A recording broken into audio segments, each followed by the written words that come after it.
Want to switch your Apple Maps to satellite view for a more realistic look at any location? First, launch the Maps app on your iPhone or iPad and enter the place you'd like to explore. Let's use the Golden Gate Bridge as an example. Once the map loads, tap the page style icon in the bottom right corner of the screen to open the view menu. You'll see 4 modes. Driving shows traffic and turn-by-turn directions. Exploring highlights points of interest.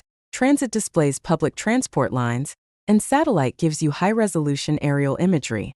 Tap satellite, then simply tap anywhere outside the menu to close it. The map will instantly switch to a real-world satellite image, complete with roads and landmarks overlaid. Want a different perspective? Look for the 2D/3D toggle in the top right. 2D gives you a flat, north-up view, while 3D adds tilt and perspective for a more dynamic angled look. You can pinch to zoom and drag 2 fingers to rotate the view, letting you inspect rooftops, terrain elevations, and waterfronts in detail. No matter where you go, from your neighborhood to halfway around the world, satellite mode in Apple Maps makes it easy to visualize the landscape.